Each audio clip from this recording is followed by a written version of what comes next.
For those of you like me who have been following and embracing this whole transitioning from the year of the snake to the year of the fire horse, I'm thinking that your social media feeds probably look very similar to mine in the way that you keep seeing these pictures of these wild horses and videos of them just running, and all the messages is about momentum and going fast and being bold and all that big energy.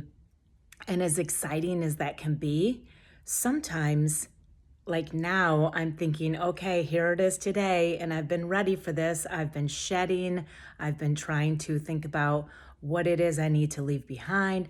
I am ready to tackle and go, but my body says, wait a minute, slow down, because like many of us, I am dealing with a dysregulated nervous system and all kinds of other issues, and my body is just begging me to slow down. But then here's all this exciting energy of moving fast.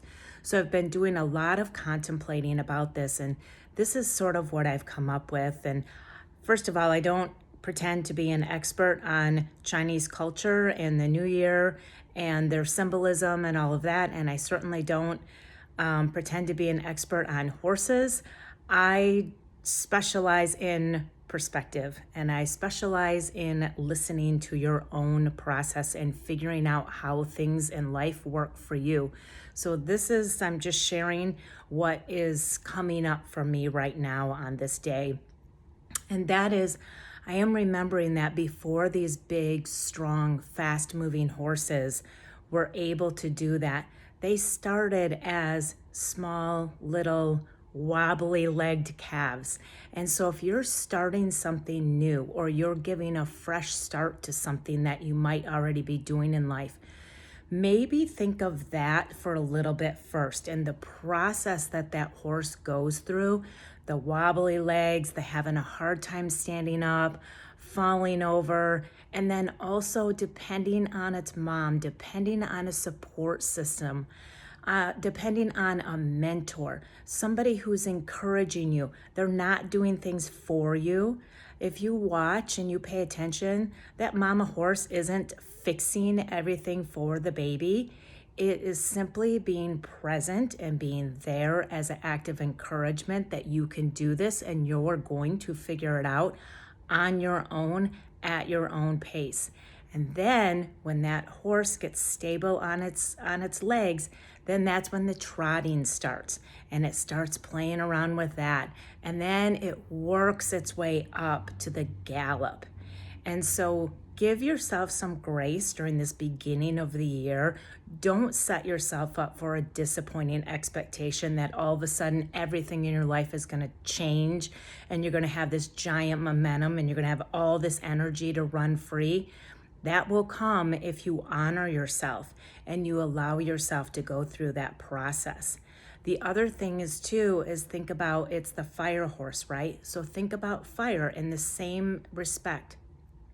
Fire starts as a small spark, and then it works its way up, and it needs to be tended to so that it doesn't burn out.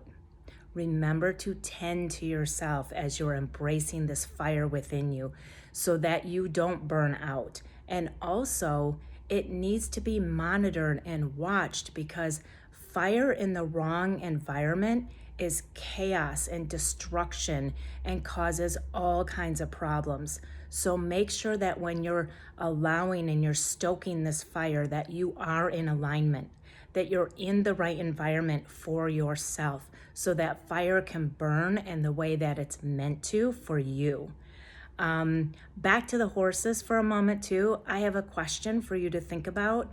What type of horse are you going to show up as in terms of what is natural for you? So if you think about like a horse that shows like in dressage, very pristine, very precise, very scheduled and disciplined, is that natural for you? Or do you need a little bit more freedom and a little bit more maybe strategy in terms of the fact that you're running and you're jumping and you have a course that you're working your way through? Maybe you're more like a rodeo horse and you don't want anybody on you telling you what to do and how you're supposed to do stuff. And you're just bucking everybody off because you want to express yourself your way and you're putting on a show.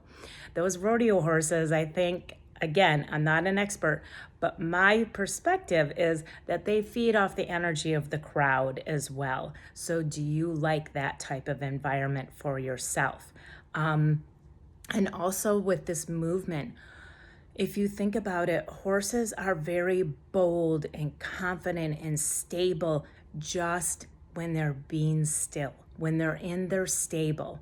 They're not always on the move. They're not always running. When they do, they work hard, but then they rest as well. They allow a lot of resting time for the horses.